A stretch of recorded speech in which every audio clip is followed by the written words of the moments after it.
அருமையானவர்களே, இந்த காலை வேளையில கடந்து வந்திருக்கிற உங்களுக்கு யார் எஜமானாய் இருப்பது? Dear beloved, unto us who are gathered this morning, who is your master?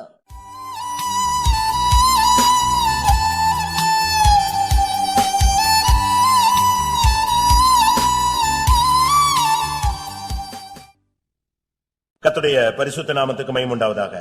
Glory be to the holy name of the Lord.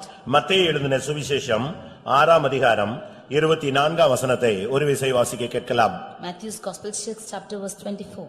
இரண்டு எஜமான்களுக்கு ஊழியம் செய்ய ஒருவனாலும் கூடாது.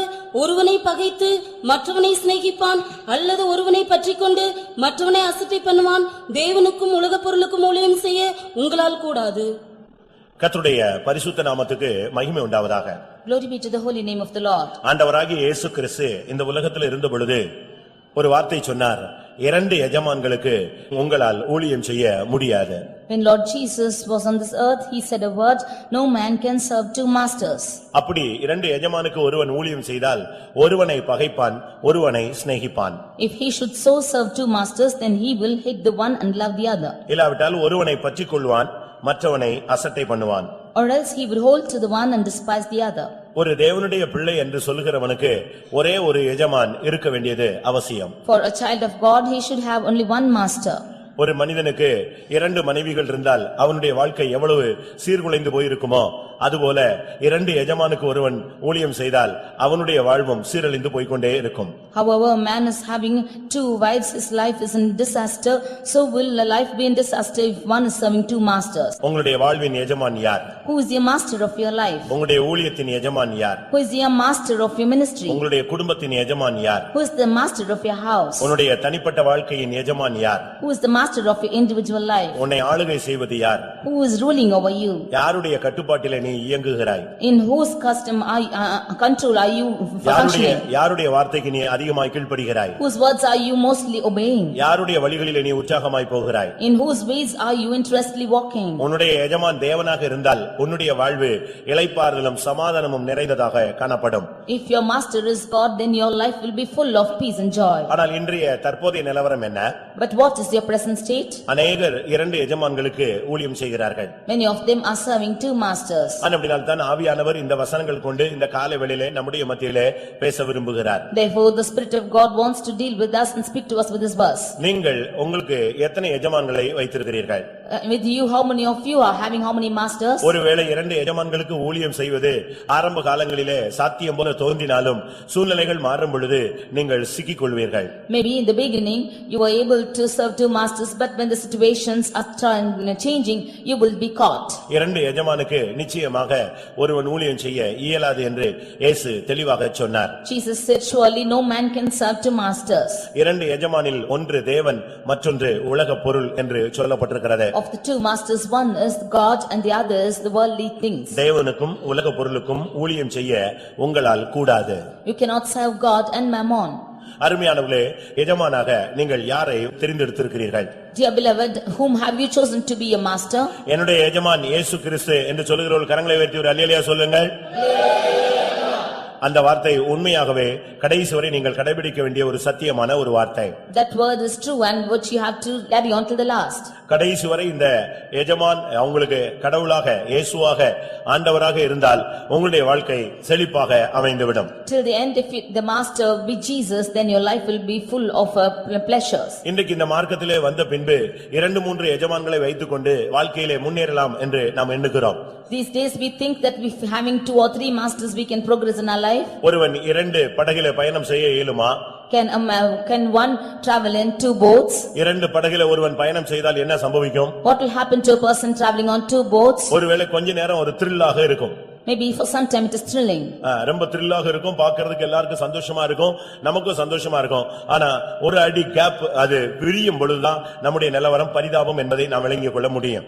Maybe in the beginning it is thrilling and the others will be laughing at it, but only when it is going away for 1 feet, then you will have what is happening. நீங்கள் தெய்வம் உங்களுக்கு எஜமானானால் தெய்வத்துக்கு நீங்கள் ஊழியம் செய்யுங்கள். If the Lord be your master, then you serve God. இல்லாவிட்டால் நீங்கள் வேற யாரையாவது எஜமானாக நீங்கள் வைத்திருந்தால் அவனுக்கு அவனுக்கு நீங்கள் போய் ஊழியம் செய்யுங்கள். Or if you have anybody else as the master, you go and serve him. நீ அவனுக்கும் ஊழியம் செய்து இங்கே தேவனுக்கும் ஊழியம் செய்ய உன்னாலே இயலாது. For you cannot serve both God and man. ஒரே நேரத்தில் ரெண்டு பேரும் அழைத்தால் நீங்கள் எங்கே போவீர்கள்? If both of them have left you for one moment, what where will you go to? ஒரே நேரத்தில் ரெண்டு பேரிடத்திலிருந்து கட்டளை புறப்பட்டால் யாருடைய கட்டளைக்கு நீங்கள் கீழ்ப்படிவீர்கள்? If both command at the same time, whose command will you obey? ஒரே நேரத்தில் இரண்டு பேரும் உங்களோடு இடைப்பட விரும்பினால் நீங்கள் யாருக்கு கீழ்ப்படிய ஆரம்பிப்பீர்கள்? If both of them want to commune with you at the same time, whom will you want to obey? அதனால தான் கர்த்தர் ஆண்டவர் தெளிவாக சொன்னார், இரண்டு எஜமான்களுக்கு உங்களால் ஊழியம் செய்யக்கூடாது. So the Lord clearly says that no man can serve two masters. இந்த கூட்டத்தில் வந்திருக்கிற அருமையான தேவனுடைய பிள்ளையே, உன்னை நீ நிதானிக்க வேண்டிய காலகட்டம் இதுதான். Dear child of God, who has come for this meeting, this is the period for you to discern yourself. உனக்கு தெரியும் நீ யாருக்கு ஊழியம் செய்கிறாய் என்று. You know whom you are serving. உன்னுடைய எஜமான் யார் என்று உனக்கு தெரியும். You know who is your master. ஆனால் நீ அவருக்கு சரியான விதத்தில் ஊழியம் செய்கிறாயா என்று உனக்கு தெரியும். You know if you are definitely doing the right ministry to him. ஒருவேளை நீ அவருக்கு சரியான விதத்தில் ஊழியம் செய்யாமல் இன்னொரு எஜமானுக்கு நீ கீழ்ப்படிந்திருந்தால் இந்த கூட்டம் முடியறதுக்குள்ளே ஆண்டவரை எஜமானாய் ஏற்றுக்கொண்டு ஆண்டவருடைய கட்டளைகளுக்கு நீ கீழ்ப்படியக்கூடியவளாய் நீ மாற வேண்டியது அவசியம். Have you not served the God and served the other man? In this meeting itself, it is necessary that you decide that you might turn back to God and to serve him alone. மல்கியா முதலாம் அதிகாரத்திலே 6ஆம் வசனத்திலே ஆண்டவர் கேட்கிறார், நான் எஜமானானால் எனக்கு கொடுக்க வேண்டிய கனம் எங்கே, என்னை கனம் பண்ணுகிறவன் எங்கே என்று கேள்வி கேட்கிறார்.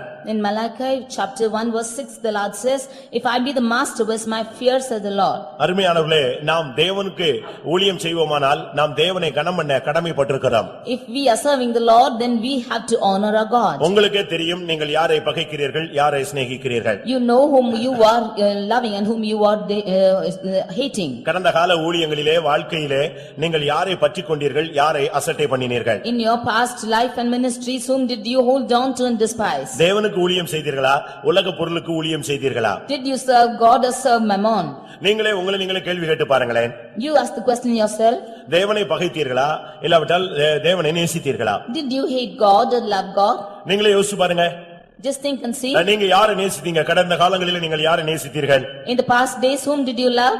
ஒரு சிலர்லாம் நேசிக்கிறேன்னு சும்மா லெட்டர்ல தான் போட்டுக்கிட்டே இருப்பாங்க. Some of them in letter they write they love. எழுத்துல தான் நேசிக்கிறேன் ஆனா உண்மையான நேசம் அங்க இருக்கவே இருக்காது. It is only in letter they write that they love, but no true love is found in them.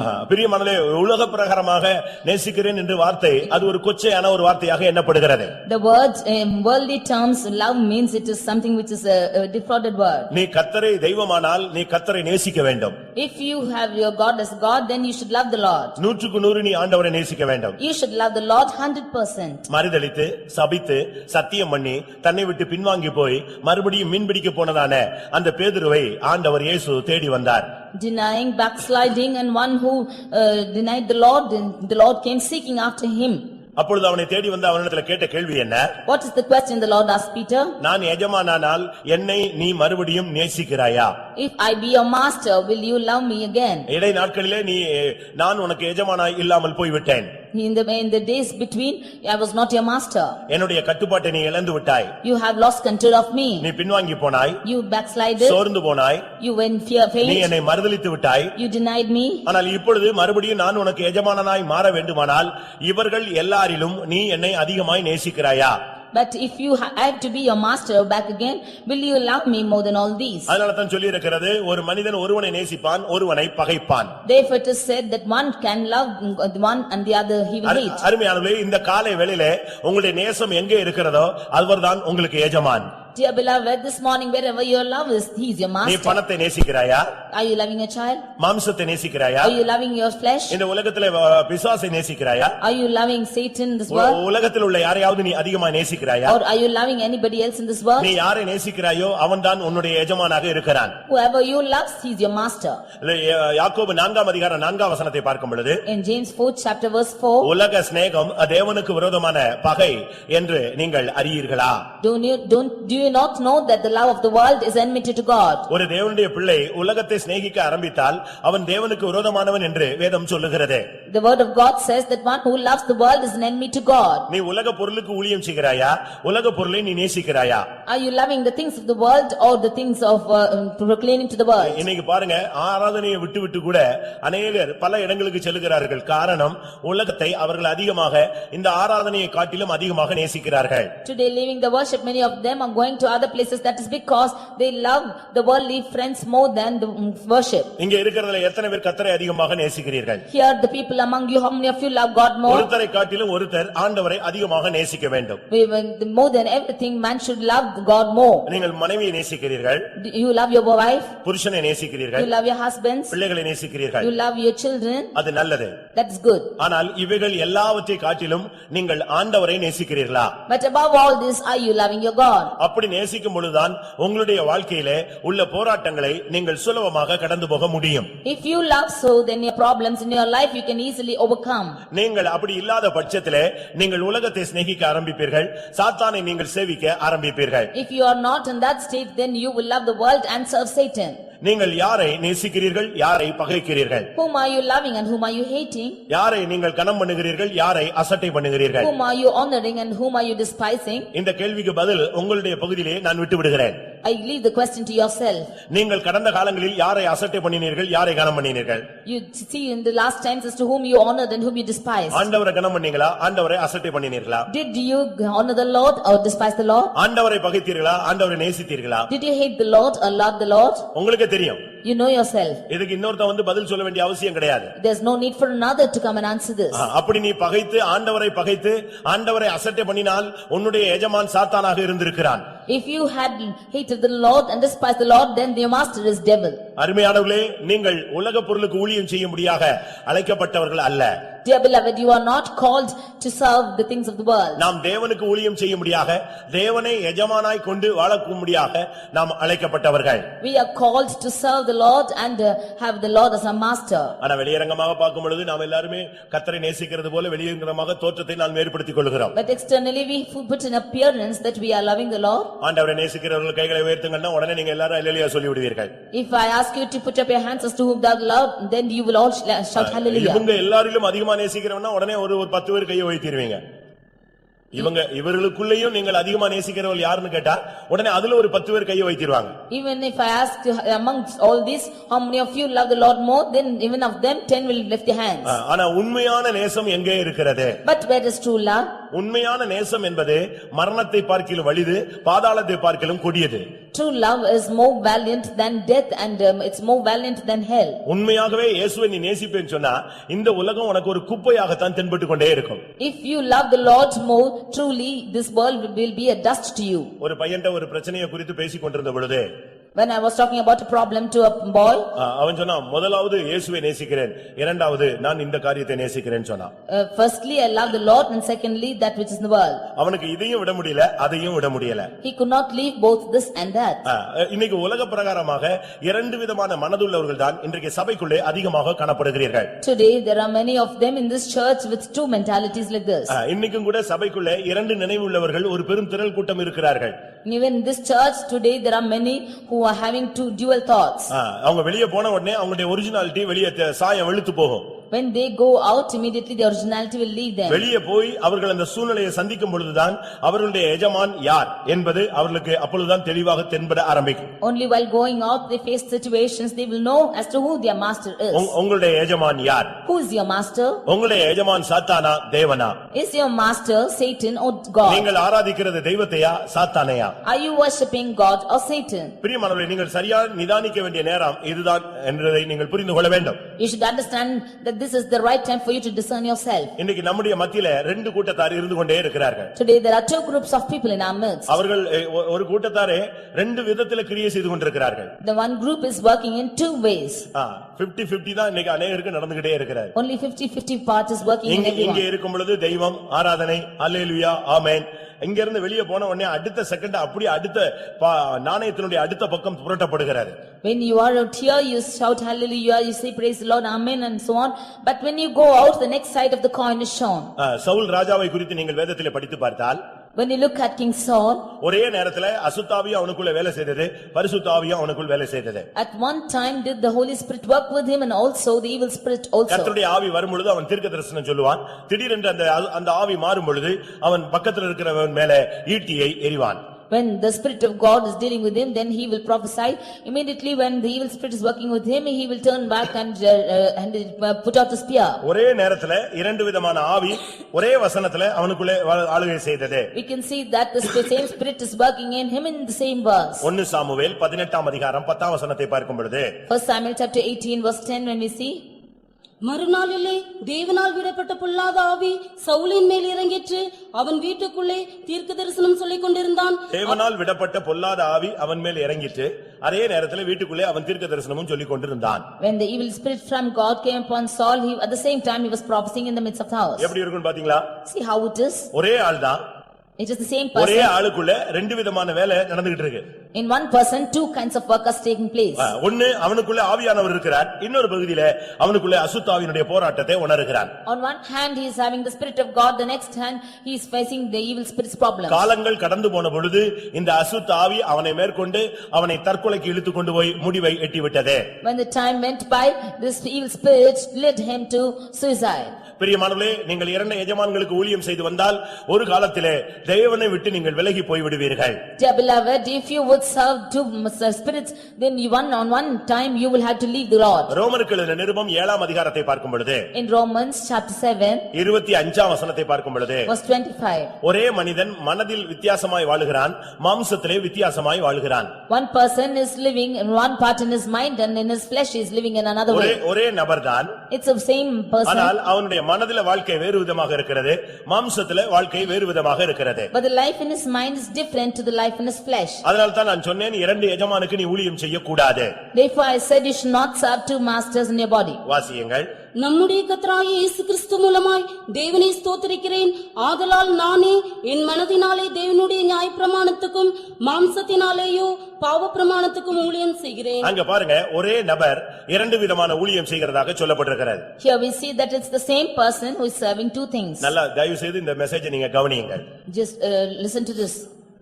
இந்த மெசேஜ் உங்களுடைய வாழ்க்கையில நீங்கள் சரியான ஒரே பகுதியில வந்து நிற்பதற்கு உங்களுக்கு உதவி செய்யும். This message will lead you to stand in the right way. எனக்கு நன்றாக தெரியும், தேவனுடைய வார்த்தை வெறுமையாக திரும்புகிறதில்லை. I know for sure the word of God does not return emptily. அது ஒரு கிரியை நடப்பித்து விட்டு தான் தேவனிடத்தில் திரும்பி செல்லும். It will definitely work out and then return to God. இங்கே இருக்கிறதுல அநேகர் இரண்டு எஜமான்களுக்கு நீங்கள் ஊழியம் செய்து வருகிறீர்கள். Here many of you who are seated here, you are serving two masters. தேவனுக்கும் ஊழியம் செய்கிறீர்கள், உலக பொருளுக்கும் நீங்கள் ஊழியம் செய்கிறீர்கள். You are serving God and to the things of the world. ஆனபடியால் சூழ்நிலைகள் மத்தியிலே தேவனை பகைக்கிறீர்கள், சூழ்நிலைகள் மத்தியிலே தேவனை நேசிக்கிறீர்கள். Therefore at times of situations you are loving the Lord and at certain situations you are hating him. பிரியமானவர்களே, நீங்கள் உங்களில் எத்தனை பேர் இப்படிப்பட்ட நிர்பந்தமான நிலவரத்தில் தள்ளப்பட்டிருக்கிறீர்கள் என்பது உங்களுக்கு தெரியும். Dear beloved, you know as to how many of you are put in this desperate situation. இன்னொரு விதத்திலே பார்க்கும் பொழுது நீங்கள் அபிஷேகம் பெற்றவர்களாக இருக்கிறீர்கள். On one hand you are anointed people. ஆவியானவர் வரும் பொழுது நீங்கள் அந்நிய பாஷை பேசுகிறீர்கள். When the spirit of comes you are speaking in tongues. தேவைப்பட்டால் கர்த்தருடைய ஆவியானவர் உங்களுக்குள்ளே வந்து தீர்க்கதரிசன வார்த்தைகளையும் வெளிப்படுத்துகிறார். And the spirit of God reveals his words of prophecy also in you. இது ஒரு பகுதி. This is on one hand. ஆனால் மற்றொரு பகுதியிலே, but on the other hand, சூழ்நிலைகள் மாறும் பொழுது, when situations change, கோபங்கள் வெறித்தனங்கள் வரும்போது, when you have anger and fierceness, அதே தீர்க்கதரிசனம் சொன்ன நபர் கையிலே ஈட்டியை எடுத்துக்கொள்கிறார். the same person who prophesied is taking the sword in his hand. ஒரு நாள் ஒரு ஊழியக்காரர் ஒரு விசுவாசி வீட்டுக்கு விசிட்டிங் போனார். Once a worker went to a house of believer to visiting. அங்க விசிட்டிங் போன பொழுது அவர் கதவை திறக்க வேண்டிய அவசியம் இல்லை, தட்ட வேண்டிய அவசியம் இல்லை, ஏனென்றால் பாதி கதவு திறந்திருந்தது. There was no need for that door to be open or knock because that half door was open. அவர் காலிங் பெல் அடிக்க வேண்டிய அவசியம் இல்லாமல் போய்விட்டது. He did not need, there was no need for him to be the calling bell. அந்த விசுவாசி வீடு ஒரு தீர்க்கதரிசியின் வீடு. That believer's house was a house of prophet. அவர் சபையிலே தீர்க்கதரிசனம் சொல்லக்கூடிய ஒரு நபர். He is a person who prophesies in the church. ஆனபடியால் உரிமையோடு அந்த ஊழியர் அந்த மீதி கதவை திறந்து விட்டார். Therefore that believer and that worker he opened that house that the other door also. அந்த பாதி கதவை அப்படி முழுவதும் திறந்து விட்டார். That half door which was open he opened it fully. ஏனா கதவு திறந்திருக்குன்னு சொன்னா அவங்க கேர்ஃபுல்லா இருப்பாங்க அப்படினு சொல்லி. Therefore they will be very careful if the door is open. இவர் திறந்த அடுத்த செகண்ட் அப்படி சாப்பாடு பிளேட் வந்து இவருக்கு முன்னால விழுந்து அப்படியே தெரிச்சிருச்சு. As soon as he opened the door, that food with the plate came before him and fell upon him. கரெக்ட்டா இவர் கதவை திறக்கிறாரு, அப்படி சாப்பாடு பிளேட் சோத்தோட விழுந்து தெரிக்குது. As he opened the door, this plate full of food just fell before him and spread. என்னன்னு விசாரிச்சா ரெண்டு பேருக்கும் அப்ப உச்சகட்ட தாக்குதல் நடந்துட்டு இருக்கு. When he went to inquire what was happening, there was a controversy between them. அவருக்கு இப்ப தீர்க்கதரிசி டென்ஷன் ஆகி பிளேட் சாப்பாடு பிளேட் தூக்கி போடுறாரு. இப்ப பாஸ்டர் உள்ள வர்றாரு. That prophet, he was full of tension and threw out his plate and the pastor out him. இப்ப ரெண்டு எஜமானுக்கு அவர் ஊழியம் செய்ய ஆரம்பிச்சிட்டார். Now he is serving two masters. இங்க வந்த உடனே சபையில என் பிள்ளைகளே ஒரு அருமையான தீர்க்க தரிசனம். When he comes to the church, he is saying my children and he is prophesying. அங்க உடனே அசுத்த ஆவி ஏறி சாப்பாடு பிளேட் எல்லாம் பறக்க ஆரம்பிக்கிறார். But when he goes there, the spirit, ill spirit is invigorating him and he is putting out his plate full of food. அநேகர் இந்த சபைக்குள்ளேயே இப்படி ஆராதனையிலேயே இருந்தா பரலோகத்துக்கு போய்டுவாங்க. If many of them are in this church, in this worship, they will go to heaven. அவங்களை வீட்டுக்கு மட்டும் அனுப்பிட்டா கேட்டை விட்டு வெளியே போய்ட்டா அவன் பாதாளத்துக்கு போய்டுவான். If they go out of the gate, then they will go to hell. காரணம் இன்னொரு எஜமான் அவனை ஆளுகை செய்ய காத்துக்கொண்டே இருக்கிறான். The reason is another master is waiting to take control of him. இவர்களுக்கும் அதுல சரியான விடுதலை இல்லாதபடியால் உடனே அவனுடைய கை பாவையாக மாறி விடுகிறார்கள். Because he is not having control of himself, he is becoming a hand of that tool. இங்கே ரோமர் 7:25 ஒரு மனிதன் சொல்லுகிறான், மனதில் நான் ஒரு விதமாக ஊழியம் செய்கிறேன், சரீரம் வரும்பொழுது நான் வேறு விதமாக ஊழியம் செய்கிறேன். Here in 7:25 we see that a person is serving in his mind to another and with his flesh he is serving another. மனதில் நான் நியாயப்பிரமாணத்துக்கு ஊழியம் செய்கிறேன். He says in mind I serve the law of God. ஆனால் மாம்சத்தின்படி வரும்பொழுதோ நான் பாவ பிரமாணத்துக்கு ஊழியம் செய்கிறேன். But when it comes to the flesh I serve sin. அதாவது இதுல என்னுடைய சரியான விளக்கம் என்ன? But what is the right definition? மனதில ஆண்டவருக்காக அப்படி செய்யணும் இப்படி செய்யணும் அதை செய்யணும் இதை செய்யணும்ல நல்ல வாஞ்சை விருப்பங்கள் நன்றாக இருக்கிறது.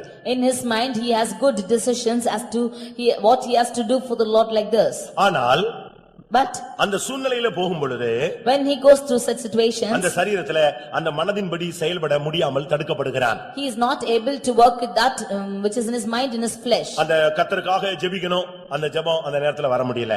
He wants to pray for the Lord, but he is not able to pray. தன்னை கட்டுப்படுத்தணும், அந்த கோபத்தை கட்டுப்படுத்த முடியல. He wants to control himself, but he is not able to control his anger. சில காரியங்களை தலையிடக்கூடாது, தலையிடாம இருக்க முடியல. In certain things he should not interfere, but he is not able to be without interfering. மாம்சத்திலே பாவத்துக்கு அநேகர் ஊழியம் செய்கிறார்கள். Many of them are serving sin in the flesh. குடிக்க மாட்டேன்னு சொல்ற இந்த குடிகாரனை நீங்க படிச்சு உலகத்துல பாருங்க. When you consider the ones who are drunkards in the world, குடிக்கவே மாட்டேன்னு சொல்லுவான். he will promise he will not drink. கரெக்ட்டா அடுத்த நாள் நைட் பாத்தீங்கன்னா குடிச்சிட்டு வந்து நிப்பான். But next night itself he will be drinking. இனிமே நான் குடிக்க மாட்டேன்னு சொல்லுவான். Now he will say I will never drink anymore. அடுத்த நாள் நைட் 10 மணிக்கு பாத்தீங்கன்னா அதே ஸ்டைல்ல வந்து நின்னுட்டு இருப்பான். Next night at 10 he will still keep drinking the same style. அந்த விஷயத்துல அவனால வீரனாக இருக்க முடியல, கோழையாக மாறி போகிறான். He is not able to stand against it, but he is becoming coward. அவனுடைய மனதில கர்த்தருக்காக விட வேண்டும் என்கிற ஒரு சிந்தை இருக்கிறது. ஆனால் மாம்சத்திலேயோ அதை மேற்கொள்ளக்கூடிய சக்தி அவனுக்கு கிருபை இல்லை. He wants to leave that in his mind, but he has no grace in his body flesh to overcome it. அருமையானவர்களே, உங்களில் எத்தனை பேர் இப்படிப்பட்ட நெருக்கமான சூழ்நிலையிலே இந்த பாதையிலே போய் கொண்டிருக்கிறீர்கள்? How many of you are found in this desperate situation this morning? நான் ரெண்டு எஜமானுக்கும் ஊழியம் செய்கிறேன். I am serving two masters. இதுதான் இன்னைக்கு அநேகருடைய statement. This is the statement of many. ஏனென்றால் இங்க இருக்கும் பொழுது நம்ம எல்லாருமே நல்லா தான் இருக்கிறோம், நல்லா ஜெபிக்கிறோம், நல்லா உபவாசம் போடுறோம், இனிமே கர்த்தருக்காக நிக்கணும், இனிமே ஒழுங்கா கூட்டத்துக்கு வந்துடணும், அடுத்த வாரம் பார்த்தா இவனை காணவே காணோம்.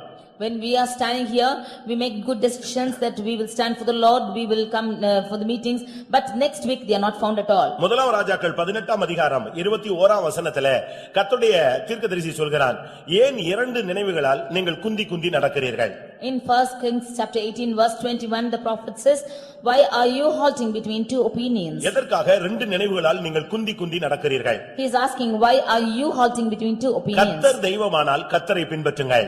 If the Lord be God, follow him. பாகால் தெய்வமானால் பாகாலை பின்பற்றுங்கள். If Baal be God, then follow him. யாராவது ஒரு ஆளை நீங்கள் ஃபாலோ பண்ணுங்கள் என்று தெளிவாக சொல்லுகிறார். You follow one person, he says clearly. ஒரு சிலர் கூட இந்த சபைக்கு வருவாங்க, இன்னொரு சபைக்கு போவாங்க, அந்த சபைக்கு போவாங்க, கேட்டா எல்லாருமே எங்களுக்கு வேணும் என்று சொல்லுவார்கள்.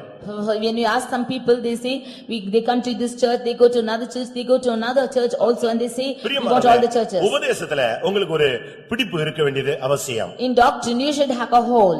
இங்கே நாம் பார்க்கும் பொழுது இரண்டு நினைவுகள்.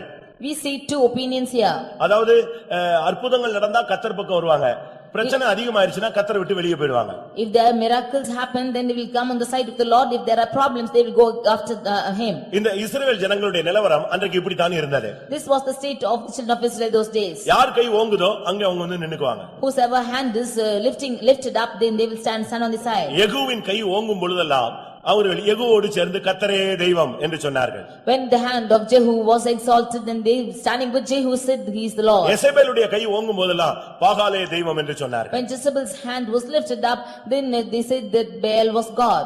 ஆனபடியால் தான் இங்க அந்த மனுஷன் சொல்றான், அந்த தீர்க்கதரிசி சொல்றான், கர்த்தர் தெய்வமானால் கர்த்தரை பின்பற்று, பாகால் தெய்வமானால் யாரை செய், பாகாலை பின்பற்று. Therefore the prophet here says, if the Lord be God, then follow him. If Baal be God, then follow him. நான் உங்களுக்கு சொல்லுகிறேன், I tell you, ஒன்னு நீ பரிசுத்தவனாயிரு, இல்லாவிட்டா பாவியாக இரு. you be either a saint or a sinner. நான் திரும்பவும் சொல்லுகிறேன், I again repeat, ஒன்னு நீ பரிசுத்தவனாயிரு, இல்லாவிட்டா பாவியாகவே இரு. you be either a saint or be a sinner only. இந்த ரெண்டுக்கு நடுவுல கடந்து உன்னால இந்த உலகத்தையே அனுபவிக்க முடியல, இந்த சபையை விட்டு வெளியே போகவும் முடியல. Standing between two opinions, you are not able to serve God and either go out of the church. நீ பரலோகத்தையும் விட்டுட்ட, பாதாளத்தையும் இறுக பிடிச்சுக் கொள்ள போகிறாய். You have left heaven, also not holding on to hell. என்னுடைய பிரசங்கம் கொஞ்சம் வித்தியாசமானது. The message with me is different. நகைய கலத்தாத. Do not leave your ornaments. கலத்துனா போடாத. If you remove, don't put it on. மீசையை எடுக்காத. Don't take off your mustache. எடுத்தா திரும்ப வைக்காத. If you take, don't keep it again. ஒரு சத்தியத்தை உன்னால கரெக்ட்டா ஃபாலோ பண்ண முடியணுமே தவிர நீ மறுபடியும் 3ஆம் கிளாஸ் பிள்ளை போல சேஞ்ச் ஆகிட்டே இருக்க கூடாது. If you have to hold on to the truth, you should follow it. Don't change like a third class child. எடுத்தா எடுக்க, அதுக்கு பிறகு சாகுற வரைக்கும் நீ அந்த சத்தியத்துல ஸ்டாண்ட் பண்ணி காட்டணும். If you take நீ ஆம்பள தானே? If you take off one thing, then you have to stand for the truth till the end. சத்தியத்தை நீங்க ஃபாலோ பண்ணா கரெக்ட்டா ஃபாலோ பண்ணணும். இல்லாத பட்சத்துல இந்த மார்க்கத்தை விட்டு அப்படியே விலகி போறது நல்லது.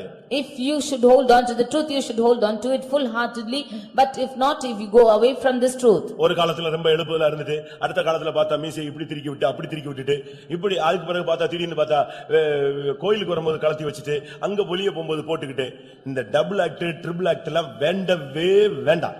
If one should have his mush and take off once and now he is keeping back and they put off the ornaments, then coming to the church and going out and putting on ornaments, don't put on dual action like this. நகையை கலத்தும் போதோ இல்லாவிட்டா மீசை எடுக்கும் போதோ தாடி எடுக்கும் போதோ ஒரு தீர்மானம் எடுக்கும் போதோ செல்லும் செலவை உட்கார்ந்து கணக்கு பாரு. If you have to take a decision as to removing the ornaments or taking off your mustache, then you sit down and count your cost. பரியாசத்தை சகிக்க முடியுமா? Will you be able to take the despise? புறஜாதிகள் மத்தியில நிக்க முடியுமா? Will you be able to stand before the world people? சொந்தக்கார மத்தியில ஃபங்க்ஷன்ல நிக்க முடியுமா? Will you be able to stand before the function in the midst of your இந்த லைஃபை உன்னால மெயின்டைன் பண்ண முடியுமா? Will you be able to maintain this rate at daily time? நீ உட்கார்ந்து கணக்கு பாரு. You sit down and count the cost. அடுத்து நீ ஒரு முடிவு எடுத்தா சாகுற வரைக்கும் அதே இதுல நிக்கணும்.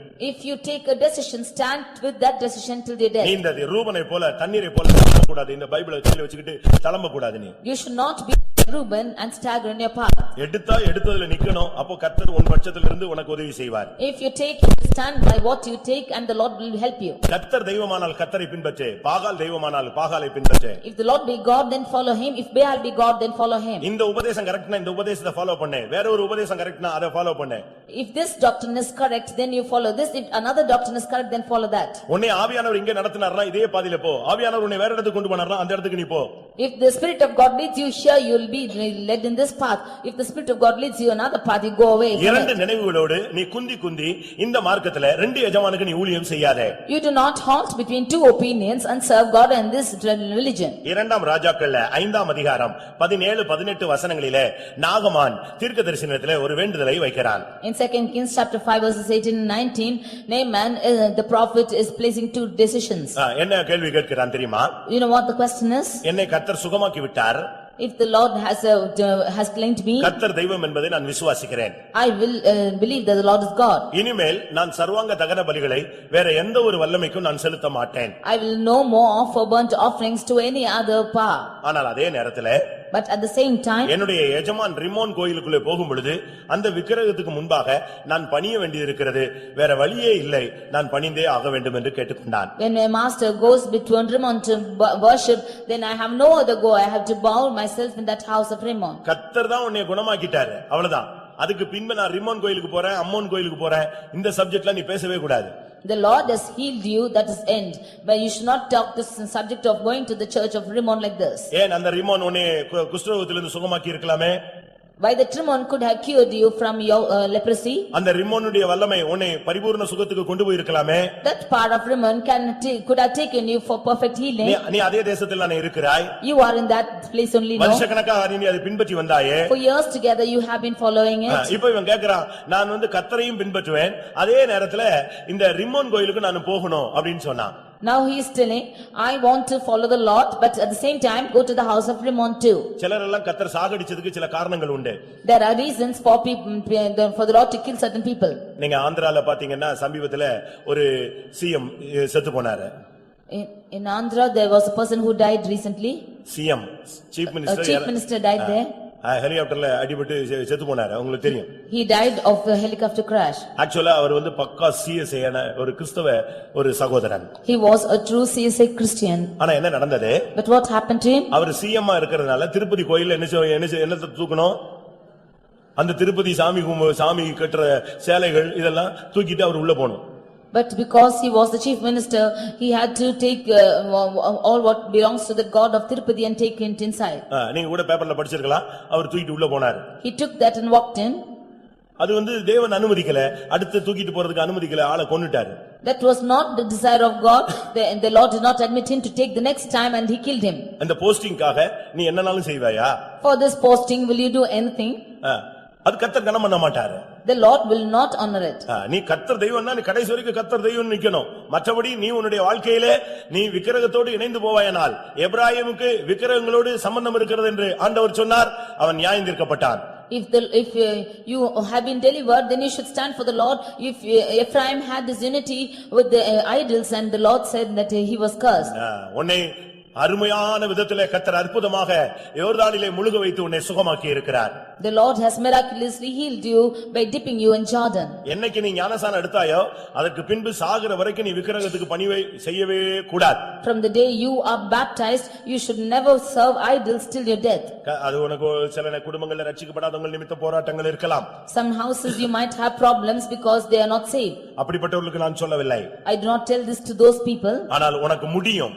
ஆனால் நீ மறுபடியும் விக்கிரகத்தோடு இணைந்து போய் கொண்டே இருக்கிறாய். But you can do it, but you are going coinciding with the idols again. ஏதோ ரட்சிக்கப்பட்ட புதிதில் நீங்கள் அப்படி போயிருக்கலாம். ஆனால் நாட்கள் போக போக விக்கிரகத்தை பணிகிற அந்த காரியத்திலே நீங்கள் கவனமாக இருக்க வேண்டும். When you are newly saved, you would have gone like that, but as days goes by, you should be very careful with these matters. இந்த விக்கிரகம் என்று சொல்லும் பொழுது ரொம்ப நீங்க கவனமா இல்லாட்டா இந்த விக்கிரகம் உங்கள் குடும்பத்தை ஆளுகை செய்ய ஆரம்பிக்கும். If you are not careful with these idols, then these idols will take control of your house. நம்முடைய விசுவாசி சகோதரன் வீட்டுக்கு போயிருந்தார். A believer of ours went to his brother's house.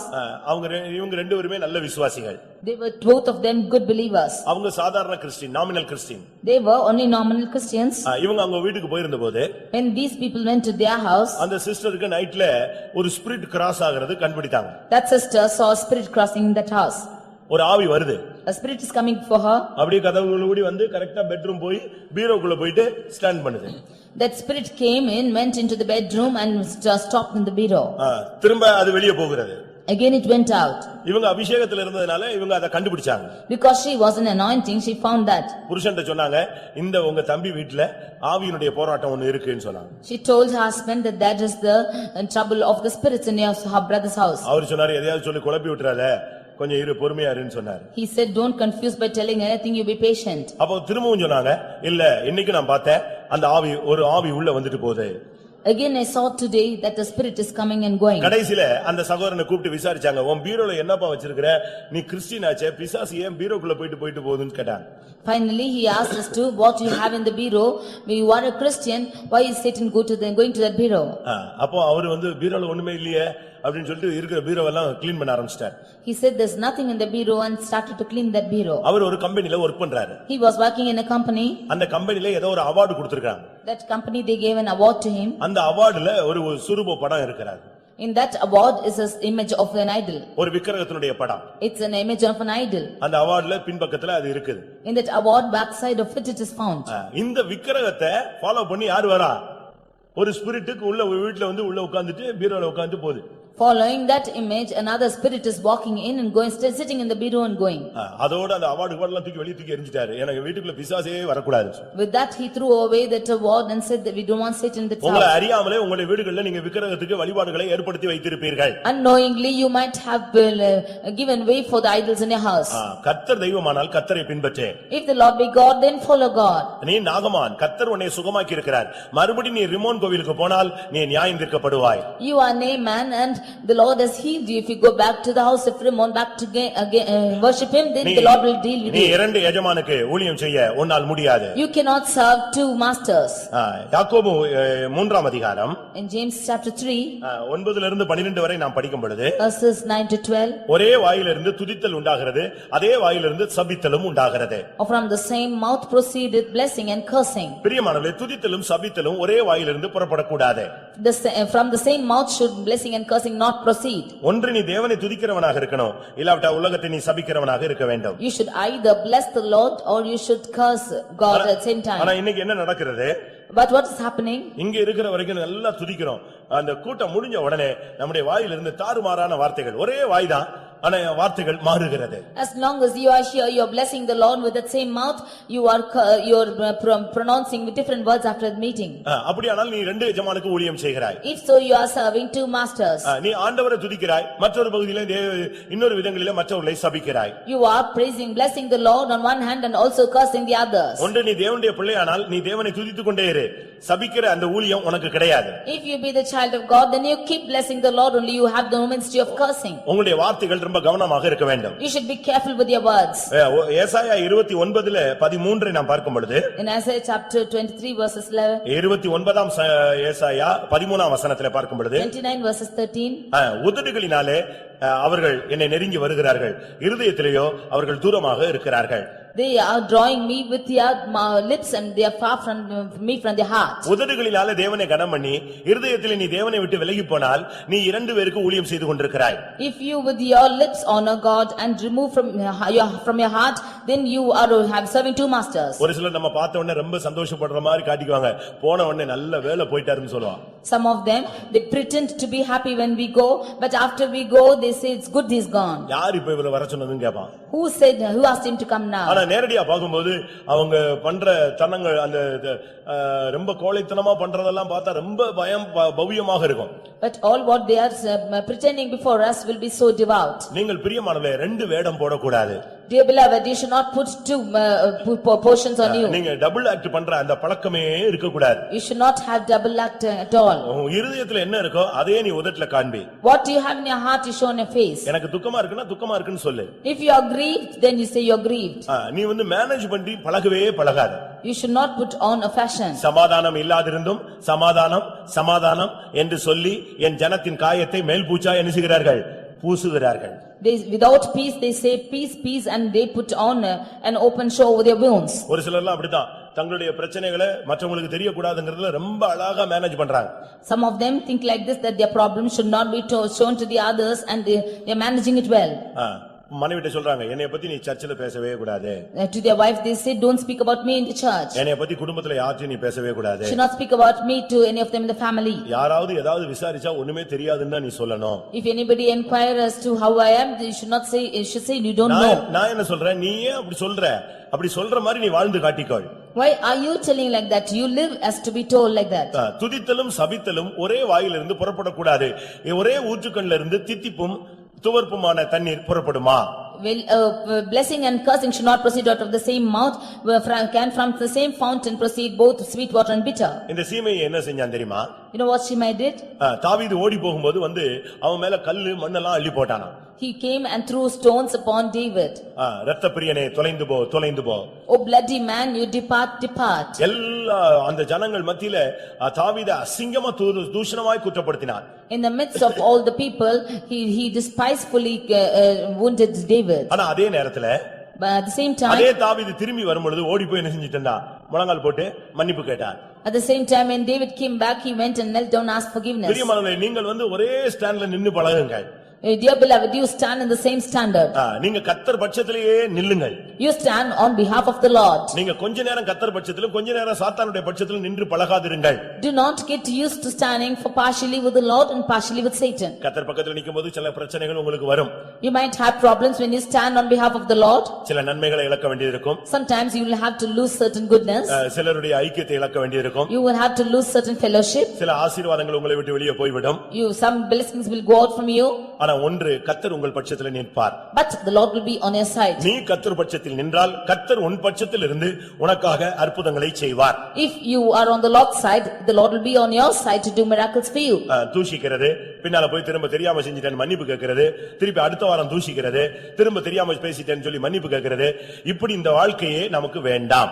Despising and asking forgiveness when that you do not know, and nextly you again deceive and again you ask for forgiveness. This should not happen in this life. உன்னுடைய உதடு எப்படி இருக்கு, உன்னுடைய இருதயம் எப்படி இருக்கிறது? How are your lips? How is your heart? அத தேவன் பார்த்துக்கிட்டே இருக்கிறார். That is what God is looking at. மனுஷன் தான் முகத்தை பார்க்கறான், தேவன் இருதயத்தை பார்த்துக்கொண்டே இருக்கிறார். For it is man who looks at the appearance, but the Lord looks at the heart. உன்னுடைய உதட்டுல இருந்து நீ எப்படி பேசுறங்கறத கர்த்தர் பார்க்கறது இல்ல, இருதயத்தில இருந்து நீ எப்படி பேசுகிறாய் என்பதை கர்த்தர் பார்த்துக்கொண்டே இருக்கிறார். The Lord does not see as to how you are speaking from your mouth, but what you speak from your heart. கர்த்தருடைய பரிசுத்த நாமத்துக்கு மகிமை உண்டாவதாக. Glory be to the holy name of the Lord. இரண்டாம் பேதுரு இரண்டாம் அதிகாரத்திலே பார்க்கும் பொழுது 2 Peter chapter 2. இந்த லோத்து அந்த சோதோமை கண்டு துக்கப்பட்டானாம். This Lot was grieved for Sodom. அந்த சோதோமுடைய நாள்தோறும் அவருடைய காமவிகார நடக்கையை கண்டு கேட்டு இருதயத்திலே வாதிக்கப்பட்ட நீதிமானாகிய லோத்து என்று சொல்லப்பட்டிருக்கிறார். We see that Lot was vexed with the filthy conversation of the wicked person of Sodom and Gomorrah. பைபிள்ல சொல்லி இருக்கிறது லோத்து நீதிமான் என்று சொல்லப்பட்டிருக்கிறார். It is said that Lot was a just man. அவன் தவறுகளை கண்டு துக்கப்பட்டான். He was vexed because of their faults. அது ஒரு நல்ல வாழ்க்கை. It is a good living. ஆனா அது போதுமா? But is it sufficient? அவனுக்குள்ள ரெண்டு எஜமான் இருந்தான். He had two masters. ஏற்கனவே ஒரு தரம் அவன் பிடிபட்ட பொழுது அவனை Abraham விடுவித்தான். Already when he was caught, Abraham delivered him. ஆனால் இவன் ஆபிரகாமை பின்பற்றி போகவில்லை. But he did not follow after Abraham. மறுபடியும் அந்த சோதோம் அவனுக்கு ஏதேன் தோட்டம் போல தென்பட்டது. Again the Sodom was like the Garden of Eden for him. கடைசியில் என்ன நடந்தது? What happened lastly? இப்பொழுது அந்த சோதோம் நியாய தீர்ப்புக்கு நேராக கொண்டு செல்லப்பட்டது. Now this Sodom was taken for judgment. இவன் டெய்லி அதனுடைய பாவத்தை பாப்பா, இருதயத்தில் துக்கப்படுவான். ஆனால் ஒரு நாளும் அதை விட்டு வெளியே வரமாட்டான். He will see the sin and will be vexed in his heart, but he will never one day come out of it. அது என்ன? What is this? எவ்வளவு நிர்பந்தமான ஒரு வாழ்க்கை. See what a desperate life is this. பாவம்னு உனக்கு தெரியுது. He knows it is sin. அது பாவத்தினுடைய வாழ்க்கைன்னு உனக்கு தெரியுது. He knows that life is sin. இப்படி நடந்து கொள்வது தவறுன்னு தெரிகிறது. He knows that living like this is a sin. இப்படி நடந்தா நியாய தீர்ப்பு உண்டு என்று உனக்கு தெரிகிறது. He knows that there is judgment for this life. கண்டும் கேட்டும் இருதயத்திலே வாதிக்கப்படுகிறாய். You are seeing, you are hearing and vexed in your heart. ஆனா வெளியே மட்டும் வரவே மாட்டான். But never come out of it. பாவம் பாவம்னு சொல்லிட்டே இருக்கிறதல்ல, பாவத்தை விட்டு நீ என்றைக்கு வெளியே வர போகிறாய்? But not to say sin and sin, but when are you going to come out of it? நீ செய்யறது தவறு தவறு என்று ஒத்துக்கொள்கிறாய், ஆனால் என்றைக்கு அந்த தவறை விட்டு நீ வெளியே வர போகிறாய்? You acknowledge that what you are doing is fault, but when are you going to come out of it? தவறு தவறுன்னு சொல்லிட்டு நீ மறுபடியும் அதே தவறுக்குள்ள இருந்தா நீ அதைத்தான் நேசிக்கிறாய், அதைத்தான் சேவிக்கிறாய். If you are saying that it is fault and keep dwelling in it, you are loving and serving that same thing. அருமையானவர்களே, இன்றைக்கு நீங்கள் ரெண்டு எஜமானுக்கு ஊழியம் செய்யறதை நிறுத்தி விடுங்கள். Dear beloved, you stop serving two masters today. கர்த்தர் தெய்வமானால் அவர் எஜமானானால் அவரை பின்பற்றுங்கள். If God be God, then if he be the master, follow him. நீ ஒரு துன்மார்க்கனாய் வாழ்ந்து கொண்டிருக்கிறாய். You are living a wicked life. ஆனா அதே நேரத்தில் நீ பரிசுத்த ஸ்தலத்துக்கு வந்து போய் கொண்டிருக்கிறாய். At the same time you are going to the holy sanctuary. எப்படி இருக்கும் வாழ்க்கை? How is your life? வெளியரங்கமான வாழ்க்கை துன்மார்க்கம். Your external life is wicked. ஒரு இடத்துல ஒரு சின்ன பிரச்சனையானது. There was a problem in a certain place. அப்போ அந்த ஆளு அந்த புதுசா வர்ற ஆள் நான் சிபிஎம் க்கு போறேன்னு சொல்லி இருக்கிறார். A new person said that he is going to CPM. அப்ப இந்த ஆளு பழைய ஆள் சொல்லி இருக்கறா. Then this old person said, எனக்கு சிபிஎம் மூலமாவும் உன்னை டாக்கிள் பண்ண முடியும், உலக மூலமாவும் உன்னை டாக்கிள் பண்ண முடியும். எப்படி நீ எதிர்பார்க்கறன்னு கேட்டிருக்கா. I know to tackle you both in CPM terms and also in the terms of the world. How would you want? நம்ம விசுவாசி ஒருத்தருக்கு சொன்ன டயலாக் அது. It's a believer who is spoken like this. உன்னை சிபிஎம் விதத்துல tackle பண்ணனும்னா பண்றேன், இல்ல உலக பிரகாரமா உன்னை எதிர்த்து நிக்கணும்னா எதிர்த்து நிக்கிறேன், பார்க்கலாம்னு சொன்னா. I can tackle you both in the CPM terms and also in the worldly terms. How is it? அப்ப நீ இந்த சபையில ஒரு துன்மார்க்கனாய் இருந்து கொண்டிருக்கிறாய். So you are a wicked person in this church. நீ இந்த சபையில இந்த சபைக்கு வந்துட்ட பின்பு பரிசுத்த ஸ்தலத்துக்கு வரும் பொழுது நீ பரிசுத்தவானாய் தான் வர வேண்டுமே தவிர நீ துன்மார்க்கமான வாழ்க்கை வாழக்கூடாது. When you are coming to the holy sanctuary, you should live a holy life. You should not be like a wicked person. பிரசங்கி 8ஆம் அதிகாரம் 10ஆம் வசனத்தை பார்க்கும் பொழுது Ecclesiastes chapter 8 verse 10. பரிசுத்த ஸ்தலத்திற்கு போக்குவரவு செய்த துன்மார்க்கனை நான் கண்டேன். I saw a person who walked to the holy place with his wickedness. பரிசுத்த ஸ்தலத்துக்கு இவர் போக்குவரவா இருந்துகிட்டு இருந்தாரா? ஆனா அவர் துன்மார்க்கர்னு பைபிள் சொல்லுது. He was coming and going to the holy place, but he was a wicked man. ஆனா நீ பரிசுத்த ஸ்தலத்துக்கு வரும் பொழுது கொஞ்ச நாள்ல நீ பரிசுத்தவானாய் மாற வேண்டும். When you come to the holy place, then you should become a holy person in a few days. ஆனா பரிசுத்த ஸ்தலத்துக்கு வந்துட்டு இன்னும் துன்மார்க்கமா இருந்து உன்னுடைய ஓட்டத்தை துன்மார்க்கத்துல முடிக்க கூடாது. But coming to the holy sanctuary, you being in your wickedness should not end your life in wickedness. பிரசங்கி 8:10 என்ன சொல்லுகிறது? What does the Ecclesiastes say? பரிசுத்த ஸ்தலத்துக்கு போக்குவரவா இருந்த துன்மார்க்கனை மரித்தான், அவனை அடக்கம் பண்ண கண்டேன் என்று சொல்லி இருக்கிறார். It is said that I saw the wicked buried who had come and gone from the place of the holy. அப்ப இத்தனை வருஷம் நீ இந்த சபைக்கு வந்து இந்த பரிசுத்த ஸ்தலம் உன்னை பரிசுத்தவானாய் மாற்ற இயலவில்லை. So you coming to the holy place for so many years, this holy place could not change you as a holy இல்லாவிட்டால் person. இந்த பரிசுத்த ஸ்தலத்திலே உள்ள அந்த பரிசுத்தத்தை உன்னால் பெற்றுக்கொள்ள முடியவில்லை. Or you were not able to receive the holiness from this holy sanctuary. அதனால தான் நீ பேசுறதெல்லாம் வசனம். Therefore all what you speak is words. 50ஆம் சங்கீதம் பார்க்கும் பொழுது When you read in 50th Psalm, 50ஆம் சங்கீதம் 16ஆம் வசனத்திலே 50th Psalm verse 16, அவர் துன்மார்க்கனை நோக்கி கேட்கிறார், he was looking at the wicked and asking, என்னுடைய வசனத்தை நீ பேச உனக்கு என்ன உரிமை உண்டு? what authority have you got to speak my words? வாசிங்கள் 16 50 16 17 18. தேவன் துன்மார்க்கனை நோக்கி, நீ என் பிரமாணங்களை எடுத்துரைக்கவும் என் உடன்படிக்கையை உன் வாயினால் சொல்லவும் உனக்கு என்ன நியாயம் உண்டு? சிச்சையை நீ பகைத்து என் வார்த்தைகளை உனக்கு பின்னாக எறிந்து போடுகிறாய். நீ திருடனை காணும்போது அவனோடு ஒருமித்து போகிறாய். விபச்சாரரோடும் உனக்கு பங்குண்டு. தேவன் துன்மார்க்கனை பார்த்து கேட்கிறாரு, நீ வசனம் பேசுறதுக்கு உனக்கு என்ன நியாயம் இருக்குன்னு கேட்கிறார். The Lord asked the wicked, what authority have you to speak my words? என்னுடைய பிரமாணங்களை எடுத்துரைக்க உன் வாயினால் அந்த வார்த்தையை சொல்ல உனக்கு என்ன நியாயம் உண்டு? What hast thou to declare my statutes, or shouldest thou take the covenant in the mouth? இந்த சபைக்குள்ள துன்மார்க்கர்கள் இருக்கிறார்களா? Are there wicked people in this church? எப்படி அவர்களை கண்டுபிடிப்பது? How will you spot them out? அவர்கள் திருடனோடு ஒருமித்து போவார்கள். They will be one with the thief. விபச்சாரக்காரரோடு அவர்களுக்கு பங்கு இருக்கும். They will have partakers with the adulterers. சிட்சையை பகைப்பார்கள். They will hate the correction. இந்த மூணு கூட்டத்தை நீங்க பாத்தீங்கன்னா இவங்க சபைக்குள்ளே இருப்பாங்க, ஆனா துன்மார்க்கர்களாய் வாழ்வார்கள். When you see three kinds of people like this, they will be in the church but they will live a wicked life. திருடனை காணும்போது அவனோடு ஒத்து போவது. When seeing a thief, they will have consent with him. விபச்சாரக்காரரோடு சபையில சேர்ந்து கொள்வது. When seeing the adulterer, they will be a partake with him. ஏதாவது சிட்சை கொடுத்தா அதை எதுக்கு ஏற்றுக்கொள்ள மாட்டேன் என்று சொல்லுவது. If you are instructed, then they will not like it or not accept. இவர்கள் தான் சபைக்குள்ள இருக்கிற துன்மார்க்கர்கள். These are the wicked people in the church. இன்னைக்கு பாருங்க, தவறு செஞ்சிட்டு அவன் வசனம் பேசுறான். Now look, committing fault, they are speaking the word of God. ஒரு இடத்துல ஒரு சபையில ஒருத்தன் திருடி விட்டான். In one church, one had a theft. ஒரு சர்ச்சில அந்த சர்ச் வாசல்ல ஒரு கண் தெரியாத ஒரு சகோதரன் எப்பொழுதும் இருப்பார். One blind person was in that doorstep of that church. அவர் ஒரு நல்ல விசுவாசி. He was a good believer. அவருக்கு ரெண்டு கண்ணும் தெரியாது. Both his eyes were blind. அவர் இந்த ஹால் என்ட்ரன்ஸ்ல ஒரு பெஞ்சில எப்பவும் அங்கேயே தான் இருப்பார். He was always be in the entrance of the hall in the bench. இந்த சபையில अनेகர் வந்து காசு வாங்கிட்டு போவாங்க. Many of them will come and give money and go. ஒரு நாள் என்ன நடந்தது? But what happened? அந்த கண் தெரியாத சகோதரன் முடி வெட்ட போய் விட்டார். That blind person went to have his hair cut. நான் அப்ப அந்த சர்ச்சுக்கு எதேச்சியா போயிருந்தேன். I went accidentally to the church. நான் எதேச்சியா போயிருந்து நான் அந்த பெஞ்சில கொஞ்ச நேரம் படுத்திருந்தேன். I went and slept in that bench for some time. இந்த நேரத்துல இந்த காசு வாங்குற ஆள் வந்தாரு.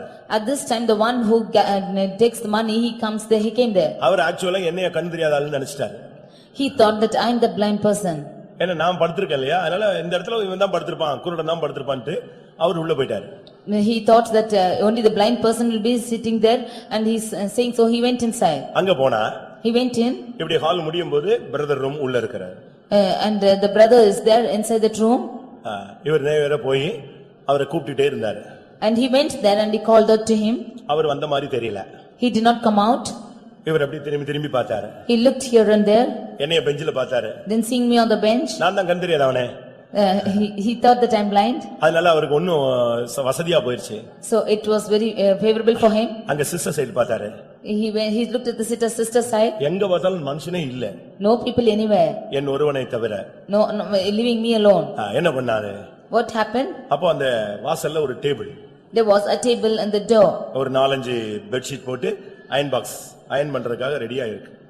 There was an iron box there with 4-5 bed sheets. அவர் வேகமா எல்லா பெட்ஷீட்டையும் மடிச்சு உள்ள தூக்கி போட்டாரு தான் பையில அயன் பாக்ஸ் தூக்கி அதுக்கு நடுவுல தூக்கி வச்சிட்டு இப்போ அடுத்து கூப்பிட்டுட்டே இருக்காரு.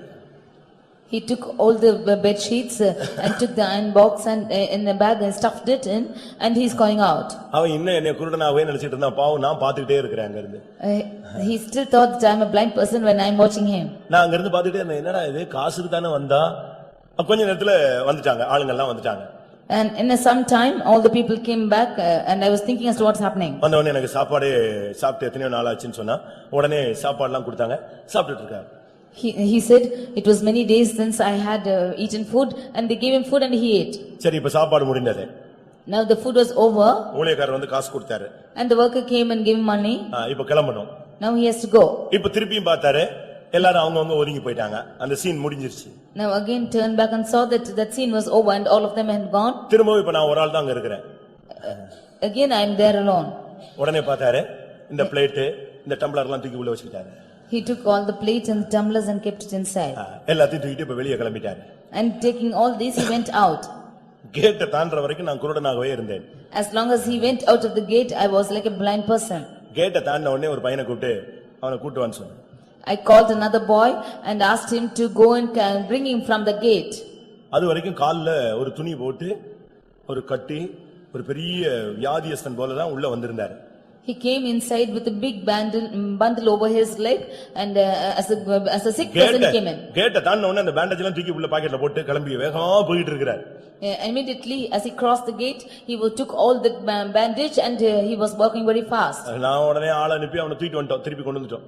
Immediately I sent a person and we brought him back. திரும்ப கொண்டு வந்த உடனே நம்ம விசுவாசில ஒரு அரகுறை இருந்த ஆளு பட்டுன்னு அடிச்சிட்டான். Half believer in our church he immediately beat him when he came in. பட்டுன்னு கை நீட்டிட்டான். He immediately lifted his hands. உடனே இந்த ஆள் சொல்றாரு 7 தடவை மன்னிக்கணும்னு சொல்லிருக்கு இப்படி அடிக்கிறீங்களான்னு கேட்டாரு. Immediately this person said it is asked to forgive 7 times you are beating me like this. அவன் பாருங்க வசனம் எவ்வளவு கரெக்ட்டா யூஸ் பண்றான்னு தான் உங்களுக்கு சொல்லிட்டு இருக்கேன். See how he is rightly using that verse I'm telling. பிசாசு வசனம் தான் யூஸ் பண்ணுது, திருடனும் வசனம் தான் யூஸ் பண்றான், துன்மார்க்கனும் வசனம் தான் பேசுறான். Satan is using the word of God and even the thief is using the word of God. Wicked is also saying the same thing. அந்த விசுவாசி படக்குன்னு அடிச்சிட்டான். அடிச்ச உடனே அவன் சொல்றான் 7 தடவை மன்னிக்கணும்னு சொல்லிருக்கு ஒரு ட்ரிப் தான் அதுக்குள்ள அடிச்சிட்டான் அந்த ஆளுன்னு சொல்லி. அப்ப அடிச்சது தான் தப்பு. When the believer beat him he said immediately for 7 times you are asked to forgive you are beating me. அவன் திருடினது சாப்பாடு கொடுத்த பிளேட்டையே திருப்பி தூக்கி உள்ள போட்டுக்கிட்டது இதெல்லாம் தவறே கிடையாது. For him to have robbed those things and taking all the plate and keep stuffing it in is all wrong. துன்மார்க்கனை நோக்கி என்னுடைய வசனத்தை பேச உனக்கு என்ன நியாயம் உண்டு என்று கர்த்தர் கேட்கிறார். Looking at the wicked the Lord is asking why should thou speak the covenant in thy mouth. இரண்டு எஜமானுக்கு தயவு செய்து ஊழியம் செய்யாதிருங்கள். Do not serve two masters. இன்றைக்கு अनेகர் ரெண்டு எஜமானுக்கு ஊழியம் செய்துதான் தங்களுடைய வாழ்க்கையிலே சீர்குலைந்து போய் நின்று கொண்டிருக்கிறார்கள். Today many of them serving two masters they are desperate in their lives. தேவனுக்கும் ஊழியம் செய்கிறார்கள் உலக பொருளுக்கும் ஊழியம் செய்கிறார்கள். They are serving both God and to the things of the world. மனதில கர்த்தருக்கும் மாம்சத்தில பாவத்துக்கும் ஊழியம் செய்கிறார்கள். In their mind they are serving God and their flesh to sin. ஒரு பகுதியில தேவன் என்று சொல்லிவிட்டு மற்றொரு பகுதியில விக்கிரகத்துக்கு நீ பணிந்து கொண்டிருக்கிறாய். On one hand they say it's God and they are bowing towards the idols on one hand. ஒரு பகுதியில தேவனை துதிக்கிறாய் வெளியே போய் தேவனுடைய ஜனங்களை சபிக்கிறாய். On one hand you are blessing the Lord and the others you are cursing outside. உன்னுடைய உதடு எங்கே இருக்கிறது உன்னுடைய இருதயம் எப்படி இருக்கிறது? How is your lips and how is your heart? பாவத்தை காண்கிறாய் ஆனால் பாவத்தை விட்டு வெளியே வருகிறதில்லை. You are looking at sin but not coming out of it. நீ துன்மார்க்கமாய் வாழ்கிறாய் ஆனால் பரிசுத்த ஸ்தலத்துக்கு வந்து போய் கொண்டிருக்கிறாய். But living a wicked life you are coming and going out to the holy sanctuary. வெளிப்படுத்தல் 3ஆம் அதிகாரத்திலே பார்க்கும் பொழுது When you read Revelation 3rd அந்த chapter லவோதிக்கேயா சபையை பத்தி சொல்லும் பொழுது ஒன்னு நீ அனலாயிரு இல்லாவிட்டால் நீ குளிராயிரு. Looking at the church of Laodiceans, the Lord says, be thou hot or be thou cold. வெளிப்படுத்தல் 3:15-16 பத்தி பார்க்கும் பொழுது In Revelation 3 chapter 15 and அந்த சபையை குறித்து ஆண்டவர் ஆவியானவர் சொல்றார் ஒன்று நீ அனலாயிரு இல்லாவிட்டால் நீ குளிராயிரு. இந்த வெதுவெதுப்பா கடந்து உன்னுடைய வாழ்க்கையில நியாய தீர்ப்புக்கு நேராக நீ திரும்பி போகாதே. Looking at the church, the Lord says, be thou hot or be thou cold, do not be in a lukewarm state and be spewed out. அருமையானவர்களே நீங்கள் எப்படி இருக்கிறீர்கள்? How are you found? ஒன்னு அனலா இருங்கள், You be either hot இல்லாவிட்டா குளிரா இருங்க. or be cold. ஒன்னு நீ பின்மாற்றக்காரனாரு, இல்லாவிட்டா நல்ல எழுப்புதல் உள்ளவனாரு. இந்த ரெண்டுக்கும் நடுவுல இருந்து ரெண்டு பேரும் சபையையும் ஆண்டவரையும் புறஜாதி குடும்பம் எல்லாத்தையும் மேனேஜ் பண்ணி நீ டபுள் ஆக்ட் நீ வாழ வேண்டிய அவசியம் இல்லை. அது கட்டாயமாய் அப்படி ஒரு வாழ்க்கை வாழ வேண்டிய அவசியமும் இல்லை. Be thou either a backslider or a revivalist. You should not live a dual life and spoil all the families and church members. ஆவியிலே அனலா இருங்கள். You be fervent in spirit. கர்த்தருக்கு ஊழியம் செய்யுங்கள். You serve the Lord. கர்த்தருக்காக அனலாய் கொஞ்ச நாள் வாழ்ந்தாலும் கர்த்தருக்காக வாழ்ந்து ஓட்டத்தை ஜெயமோத்தோடு முடியுங்கள். Even if you live for a few days, be a fiery life, live a fiery life for the Lord. ஒன்று தேவனோடு ஐக்கியமா இருங்கள், இல்லாவிட்டால் உலகத்தோடு நீங்கள் ஐக்கியமா இருங்கள். Have the communion either with the Lord or have communion with the world. இல்ல பரிசுத்தவான்களோடு ஐக்கியமா இருங்கள், இல்லாவிட்டால் உலக மனுஷனோடு ஐக்கியமா இருங்கள். Or have communion with the saints or with the people of the world. முதலாம் சாமுவேல் 18ஆம் அதிகாரத்தை பார்க்கும் பொழுது, In reading in 1 Samuel chapter 18, யோனத்தானும் தாவீதும் முதலாவது உயிருக்குயிராய் நேசித்தவர்கள். Firstly, Jonathan and David, they loved each other as their own soul. ரெண்டு பேரும் ரொம்ப close. They were very close to each other. அதாவது யோனத்தான் தன்னுடைய Dress கலத்தி தாவீது கொடுத்துருவான், தாவீது அவன் Dress கலத்தி இவனுக்கு கொடுத்துருவான். அந்த அளவு Dress மாத்திக்கொள்ளக்கூடிய அளவுல ஃப்ரெண்ட்ஷிப் அவங்களுக்கு. Jonathan will remove his dress and give to David, and David will also remove his dress and give to him. To that extent they were close. 1 Samuel 18ல முதல் 4 வசனத்துல நீங்க வீட்ல போய் படித்துக் கொள்ளுங்கள். Reading in 1 Samuel chapter 18 verse 1 to 4, you can read this. ரெண்டு பேரும் அந்த அளவு க்ளோஸா அவங்க தன்னுடைய நட்பை வளர்த்துக் கொண்டார்கள். To that extent they were closely united. இவன் ஒரு சாதாரண ஆடு மேய்ச்ச ஒரு ஆளு. He was an ordinary shepherd. ஆனா அவன் ராஜகுமாரன். But he was a king's son. ஆனா ரெண்டு பேரும் Dress மாத்திக்குவாங்க. But both of them will change their garments. அந்த அளவு ரெண்டு பேரும் ரொம்ப close. To that extent they were close. ஆனா அதே நேரத்துல But at the same time சவுலும் யோனத்தானும் ரொம்ப close. Saul and Jonathan also were very close. எப்படி இருக்குன்னு பாருங்களே. See how it is. தாவீதை பாக்கும்போதெல்லாம் நம்ம ரெண்டு பேரும் ரொம்ப க்ளோஸ்னு சொல்லுவான். வீட்டுக்கு போன உடனே சவுல பார்த்த உடனே நம்ம ரெண்டு பேரும் ரொம்ப க்ளோஸ்னு சொல்லுவான். When looking at David he will say I and you are very close, and when looking at Saul he will say we are very close. தாவீதும் சவுலும் யோனத்தானும் ரெண்டு பேரும் உடன்படிக்கை பண்ணிக்கொண்டே இருப்பார்கள். David and Jonathan will often make covenant with each other. அது ஒரு தனி subject, time வரும்போது நான் அதை பேசுகிறேன். That's a different subject. When time comes I will speak. ஆனா ரெண்டு பேரும் நல்ல உடன்படிக்கை பண்ணி கழுத்தை கட்டிக்கிட்டு ரெண்டு பேரும் உட்கார்ந்து அழுவாங்க. But both having made a covenant they will hug each other and sit and cry. அழுது முடிச்ச உடனே After crying தாவீது காட்டுக்கு போய் விடுவான். David will go to the jungle. ஆனா யோனத்தான் வீட்டுக்கு போய் விடுவான். But Jonathan will go back home. அவங்க தண்ணி கிடக்காம தூக்கம் இல்லாம வனாந்தரத்துல சுத்திட்டு இருப்பான். இவன் போய் அங்க சுகபோகமா அரண்மனையில இளைப்பாரி கொண்டிருப்பான். He without water or sleep he will be walking in the wilderness, but he will be happily staying in the palace. என்ன நடந்தது? What happened? இரண்டாம் சாமுவேல் முதலாம் அதிகாரம் 23ஆம் வசனத்தை பார்க்கும் பொழுது, When 2 Samuel chapter 1 verse 23 when we read, எவ்வளவு அதிகமாக யோனத்தானும் தாவீதும் ஒருவரை ஒருவர் நேசித்தார்களோ அதே போலவே யோனத்தானுக்குள்ளே சவுலை நேசிக்கக்கூடிய ஒரு ஆவியும் இருந்தது. They as much as David and loved Jonathan loved David, so he loved Saul also.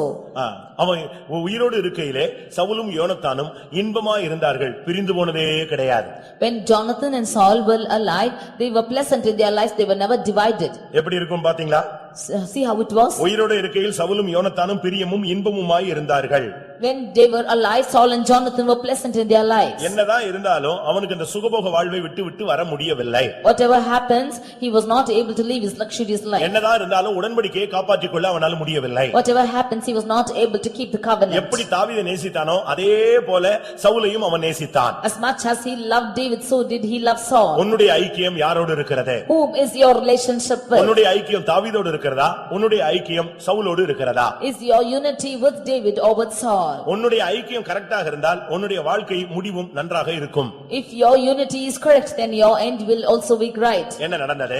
What will happen? What happened? யோனத்தானும் சவுலும் இணைந்து போய் அங்கே தற்கொலையை நாடி செத்து போனார்கள். Saul and Jonathan were together and they also lived a life of suicide. நீ தாவீதை நேசித்தால் இந்த உலக வாழ்க்கையிலே பாடுகளுக்கு ஒப்பு கொடுத்து நீ தாவீதோடு போய் கொண்டே இருக்க வேண்டும். If you should love David, then with yielding yourself to the sufferings with David, you should go along with him. உலக ஆடம்பரத்தை நேசித்தால் நீ சவுலை தாவீதை வெறுத்துவிட்டு சவுலோடு சேர்ந்து போய் நீ மரணத்தை தேடிக்கொள்ள வேண்டும். If you should love the pleasures of this world, then with Saul you will also have to seek for death. ஒரே நேரத்துல ரெண்டு பேரையும் ஒரே மாதிரி நேசித்து கடைசியாக மாம்சத்தின் நேசம் அவனை மரணத்துக்கு இழுத்து கொண்டு போய் அவன் தன்னுடைய உடன்படிக்கையிலே உண்மை இல்லாமல் மரித்து போனான். He loved both of them at the same time, and finally the love of this flesh took him towards the death also. உன்னுடைய ஐக்கியம் எங்கே இருக்கிறது?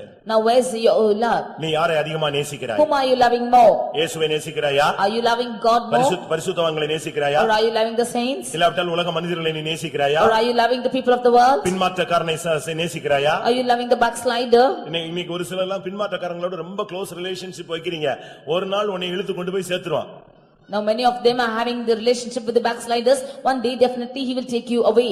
சவுல் ஒரு நாள் உன்னை மரணத்துக்கு இழுத்து கொண்டு போய் விடுவான். Saul will one day take you towards death. ஆனால் நீ தாவீதோடு இருந்தால் ஒரு நாள் உன்னை சிங்காசனத்துக்கு கொண்டு போய் சேர்த்து விடுவான். If you are with David, then he will take you one day to the throne. தாவீதோடு அந்த யோனத்தான் இணைந்திருந்தால் நிச்சயமாக தாவீது முதலாவதும் யோனத்தான் இரண்டாவதுமாக உடன்படிக்கையின்படியே வந்து சேர்ந்திருப்பார்கள்.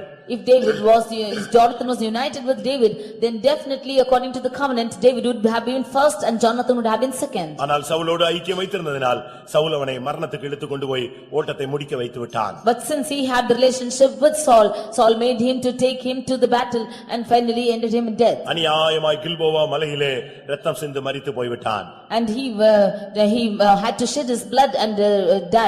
கர்த்தருடைய பரிசுத்த நாமத்துக்கு மகிமை உண்டாவதாக. And glory be to the holy name of the Lord. கடைசியாக finally Judas பிரதான ஆசாரியராகிய மெல்கிசேதேக்கின் முறைமையின்படி பிரதான ஆசாரியராக மாற்றப்பட்ட இயேசுவோடும் அவனுக்கு ஐக்கியம் இருந்தது. அதே நேரத்திலே 30 காசுக்காக இன்னொரு பிரதான ஆசாரியனிடத்திலும் அவனுக்கு ஐக்கியம் இருந்தது. Judas had the relationship with the high priest Jesus. Also he had the relationship for 30 silver coins with the high priest in the world. அவன் பிரதான ஆசாரியரை தேடி போனான். He went seeking for the high priest. அவங்ககிட்ட போய் கேட்டான், எவ்வளவு காசு கொடுப்பீங்க? He asked him as to how many he will pay for him. மத்தேயு 26:14. 26 chapter verse 14 of Matthew. அவன் போய் பிரதான ஆசாரியரிடத்தில் போய் நான் காட்டி கொடுக்கிறேன், எனக்கு என்ன கொடுப்பீர்கள் என்று கேட்டான். He went and asked the high priest, I will show you him, what will you give to me? இவன் காட்டி கொடுத்த அந்த இயேசு யார்? He who is Jesus whom he show. எபிரேயர்கள் நிருபத்திலே பார்க்கும் பொழுது when you read in the book of Hebrews, அவர் மெல்கிசேதேக்கின் முறைமையின்படி அவர் நித்திய பிரதான ஆசாரியராய் மாற்றப்பட்டவர். He is the high priest who was after the order of Melchizedek. எபிரேயர் 5:10 மெல்கிசேதேக்கின் முறைமையின்படி பிரதான ஆசாரியர் என்று இயேசு தேவனாலே நாமம் தரிக்கப்பட்டார். In Hebrews 5:10 we say called of God and high priest after the order of Melchizedek was his term. இங்கே யூதாஸ் 2 பிரதான ஆசாரியரிடத்திலே போனான். This Judas went to 2 high priests. ஒரு பிரதான ஆசாரியனிடத்தில் போய் காசுக்காக போனான், இன்னொரு பிரதான ஆசாரியனை காட்டி கொடுக்கிறவனாக போய் சேர்ந்தான். He went to one priest for high priest for money and to another high priest to show himself. பிரியமானவர்களே, நீங்கள் எந்த பிரதான ஆசாரியனிடத்தில் போகிறீர்கள்? To which high priest are you going to? கடைசியில் என்ன நடந்தது? Finally what happened? இந்த பிரதான ஆசாரியரிடத்திலே அவன் கடைசி வரை இருந்திருப்பானால் அவனுடைய பலவீனங்களுக்காக அவர் பரிதபிக்கப்பட்டு அவனை தூக்கி எடுத்து நிறுத்தி இருப்பார்.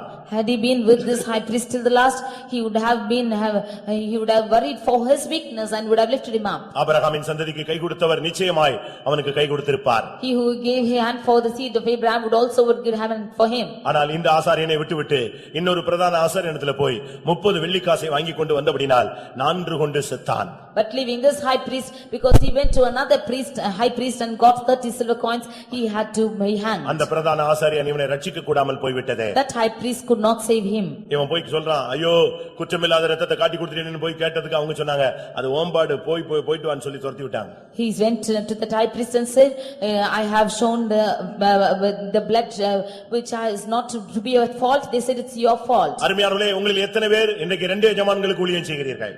Today how many of you are serving 2 gods? 2 எஜமான்களுக்கு நீங்கள் ஊழியம் செய்ய உங்களால் கூடாது.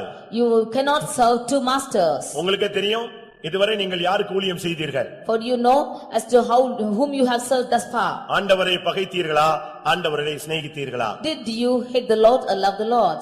ஆண்டவரை பற்றிக்கொண்டீர்களா, ஆண்டவரை அசட்டை பண்ணினீர்களா? Did you hold on to the Lord or despise him? தேவனுக்கு ஊழியம் செய்தீர்களா, உலக பொருளுக்கு ஊழியம் செய்தீர்களா? Did you serve God or serve mammon? நீங்கள் கர்த்தருடைய ஆவிக்கு இடம் கொடுத்தீர்களா, அசுத்த ஆவிக்கு இடம் கொடுத்தீர்களா? Did you give room for the spirit of God or for evil spirit? மனதில் ஊழியம் செய்தீர்களா, மாம்சத்தில் ஊழியம் செய்தீர்களா? Did you serve in the mind or to the flesh? நீ கர்த்தரை பின்பற்றுகிறாயா, இல்ல விக்கிரகத்தை பின்பற்ற போகிறாயா? Did you follow the Lord or follow the idol? நீ தேவனை துதிக்க போகிறாயா, தேவனுடைய ஜனத்தை சபிக்க போகிறாயா? Are you going to bless the people of God or curse them? பாவத்தை கண்டு துக்கப்படுகிறாயா, பாவத்தை கண்டு வெளியே ஓடி வருகிறாயா? Are you grieved for the sin or coming out of sin? பரிசுத்த ஸ்தலத்துக்கு வந்து போய் கொண்டிருக்கிற பரிசுத்தவனாய் இருக்கிறாயா? பரிசுத்த ஸ்தலத்துக்கு வந்து போய் கொண்டிருக்கிற துன்மார்க்கனாய் இருக்கிறாயா? Are you a holy person coming and going to the holy place, or a wicked person coming and going to the holy place? ஆவிக்குரிய ஜீவிதத்தில் நீ குளிராய் இருக்கிறாயா? இல்லாவிட்டால் நீ அனலாய் இருக்கிறாயா? Are you cold or hot in your spiritual life? நீ சவுலை நேசிக்கிறாயா? நீ தாவீதை நேசிக்கிறாயா? Are you loving Saul or David? பரிசுத்தவான்களை நேசிக்கிறாயா? பின்மாற்றக்காரர்களை நேசிக்கிறாயா? Are you loving saints or the backsliders? சிங்காசனத்துக்கு போகிறவனை நேசிக்கிறாயா? மரணத்துக்கு போகிறவனை நேசிக்கிறாயா? Are you loving the person going to the throne or going to death? இயேசுவாகிய பிரதான ஆசாரியனை பின்பற்றுகிறாயா? இல்லாவிட்டால் 30 வெள்ளிக்காக இன்னொரு பிரதான ஆசாரியனை பின்பற்றுகிறாயா? Are you following the high priest who is Jesus, or following the high priest for 30 pence?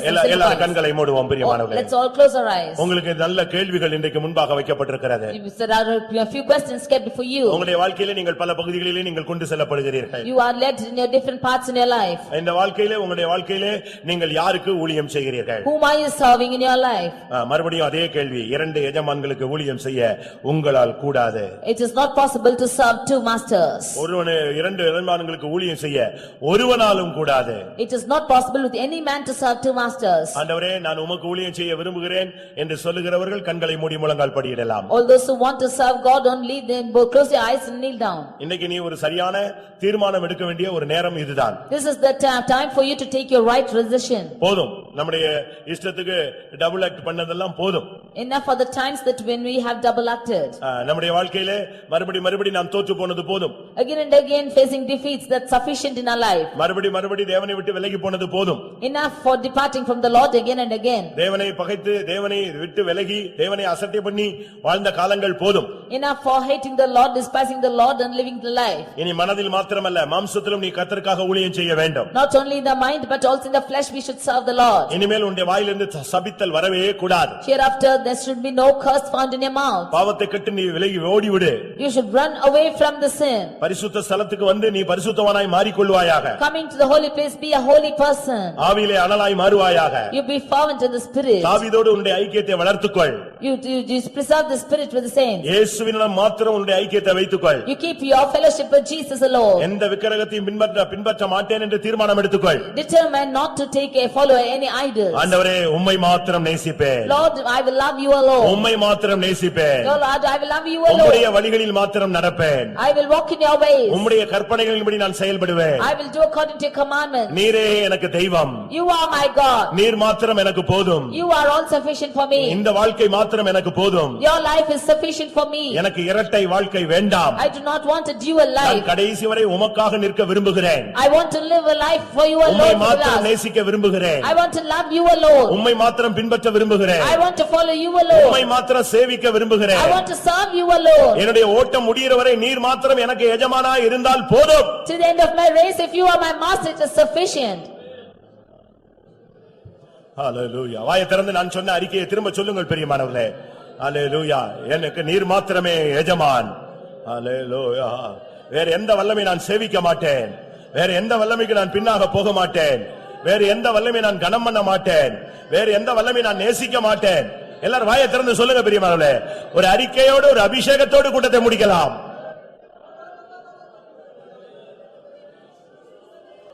ஆமென். எல்லாரும் கண்களை மூடி 2-3 நிமிடம் முழங்கால் படியிடலாம். ஆண்டவரே, நான் இதுவரை 2 எஜமான்களுக்கு ஊழியம் செய்த ஒரு நபர். அதை நான் உணர்கிறேன். அது தவறு. அதனால் என்னுடைய பயணத்தில் என்னுடைய வாழ்க்கையிலே பல தடைகள். எத்தனை பேர் ஒத்துக்கொள்கிறீர்கள்?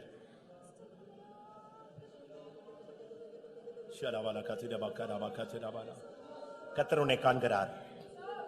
நீ 2 எஜமான்களுக்கு ஊழியம் செய்ததை கர்த்தர் கண்டு உன்னை விடுவிக்கும்படியாக, உன்னை அந்த பிடியிலிருந்து தப்புவிக்கும்படியாக, நீ கர்த்தரையே சேவிக்கும்படியாக, கர்த்தர் உன்னை சரியான பாதையில கொண்டு செல்லும்படியாகத்தான் இந்த ஆராதனைக்கு உன்னை கொண்டு வந்தார். அல்லேலூயா. நீ கர்த்தரையே இனிமேல் சேவிப்பாய். அதுக்குரிய கிருபையை இந்த கூட்டத்திலே கர்த்தர் உனக்கு கட்டளையிடுகிறார். ஆமென். வாயை திறந்து சொல்லு, ஆண்டவரே, நீர் ஒருவரே எனக்கு எஜமான். நான் உம்மை மாத்திரம் நேசிப்பேன். உம்மை மாத்திரம் பற்றிக் கொள்வேன். உம்மை மாத்திரம் கனம் பண்ணுவேன். உம்முடைய வழிகளிலே நடப்பேன். அல்லேலூயா. உம்மையே வணங்குவேன். உம்மையே பணிந்து கொள்வேன். வேற எந்த வல்லமையை நான் பணிந்து கொள்ள மாட்டேன்.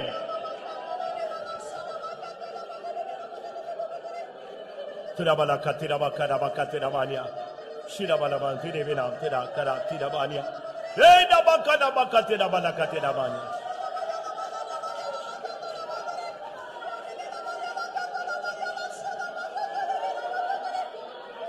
ஹல்லேலூயா ஹல்லேலூயா. ஆம், வாயை திறந்து ஒரு அறிக்கை சொல்லுங்க. இயேசு பின்மாறி போன பேதுருட்ட ஒரு அறிக்கையை கேட்டு வாங்கினார். நீ என்னை நேசிக்கிறாயா? அவன் சொன்னா, ஆம் ஆண்டவரே, நான் உம்மை நேசிக்கிறேன். ஏன்னா அவன் திடீர்னு இன்னொரு எஜமான் பக்கம் போயிட்டான் இல்லையா, பின்மாற்ற வல்லமைக்கு போயிட்டான் இல்லையா.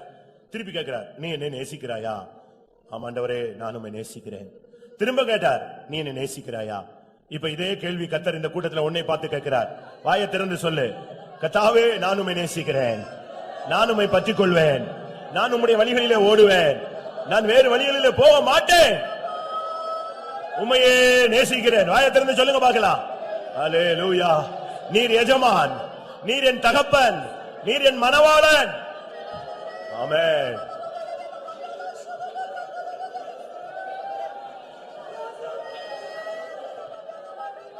ஹல்லேலூயா ஹல்லேலூயா. ஆமென். ஆம். கொய்யவன் கை களிமண்ணை போல் தேவா உம்மிடம் ஒப்புவித்தேன். கொய்யவன் கை களிமண்ணை போல் தேவா உம்மிடம் ஒப்புவித்தேன். கொய்யவன் கை களிமண்ணை போல்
வாயை திறந்து சொல்லுங்க, இயேசுவே, நீர்தான் என்னுடைய எஜமான், நான் உம்மையே நேசிக்கிறேன், உம்மையே பற்றிக் கொள்ளுகிறேன், உம்மையே நான் துதிப்பேன், உம்மையே நான் வணங்குவேன்,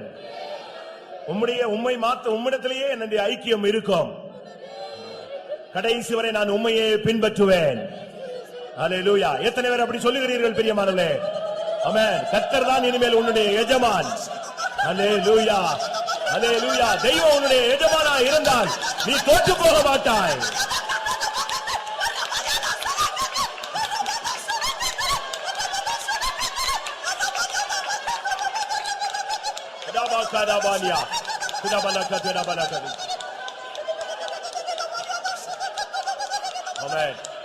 உந்தன் மனதின்படி என்னை வணங்கிடுவே, எஜமானனே உமக்கு நான் அடிமை என்றோ, உமக்கு நான் அடிமை என்றோ.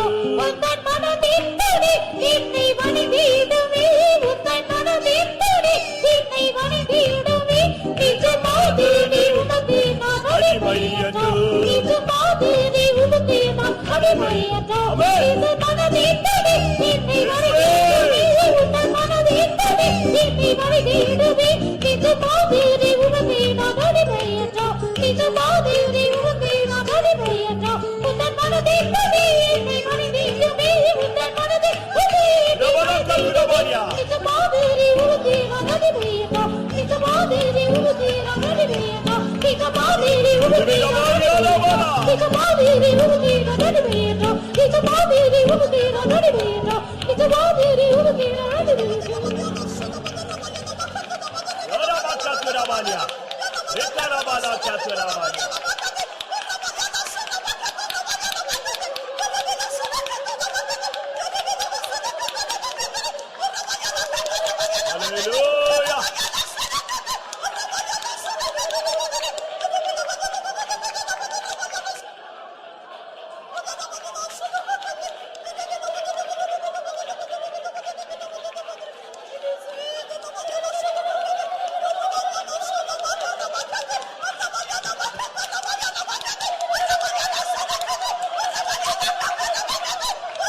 Hallelujah, hallelujah. ஆமென். நான் இங்கே இரண்டு எஜமானை காண்கிறேன். உங்களில் எத்தனை பேர் கர்த்தர் எஜமான் சொல் என்று சொல்லி கர்த்தர் பட்சத்தில் வந்து நிற்க போகிறீர்கள்? நீங்கள் கர்த்தரின் எஜமான் என்று நீங்கள் அவர் பட்சத்தில் வந்தால் அவர் உங்கள் வாழ்வை செழிப்பாய் மாற்றுவார், ஆசீர்வாதமாய் மாற்றுவார், உன் தலையை உயர்த்துவார், எல்லா இடங்களிலும் உன்னை வெற்றி சிறக்க பண்ணுவார். இதோ அவனை வெட்கப்படுத்துங்கள், அவன் விலகி போகட்டும். இயேசுதான் எஜமான்.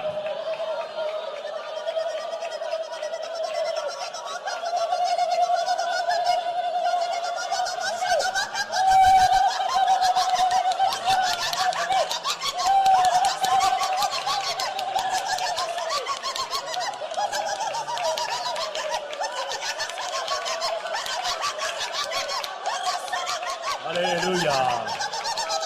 Amen. எத்தனை பேர் இயேசுவை நேசிக்கிறேன் என்று வாயை திறந்து சொல்லிக் கொண்டிருக்கிறீர்கள்?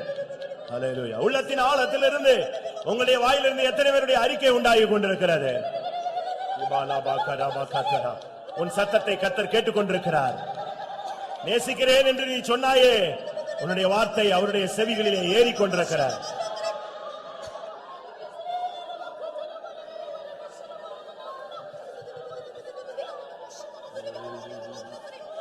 என் இயேசுவே உம்மை நான் நேசிக்கிறேன்.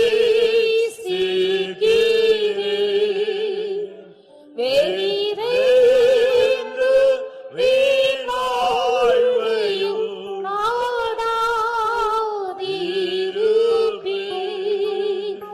உம்மாலே ஆனந்தம் நான்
லபகரபகதரபானியா.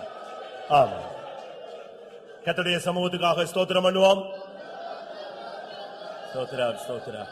இரண்டு எஜமானுக்கு ஊழியம் செய்யக்கூடாது என்ற வார்த்தையோடு கர்த்தர் இந்த காலை வேளையில் நம்மோடு இடைப்பட்டு அவர் ஒருவரே எஜமானாய் தன்னை நிலைநிறுத்திக் கொண்டதுக்காக ஸ்தோத்திரம் பண்ணுவோம். இந்த வசனங்களின்படி ஜீவியத்தை சீர்படுத்திக் கொண்டு கர்த்தரை மாத்திரம் பின்பற்றி கர்த்தரை மாத்திரம் நேசித்து கர்த்தருடைய வழிகளில் உற்சாகமா இருந்து அவரை மாத்திரம் பற்றிக் கொண்டு அவருக்காகவே வாழ்ந்து அவர் ஒரு பொழுது அவரை சந்திக்க உதவி செய்ய முடியாது. ஸ்தோத்திரம் பண்ணுவோம். பிதா குமாரன் பரிசுத்த ஆவியானவருக்காய் ஸ்தோத்திரம் பண்ணுவோம். எல்லா மகிமையும் அவருக்கே செலுத்தி ஸ்தோத்திரம் பண்ணுவோம்.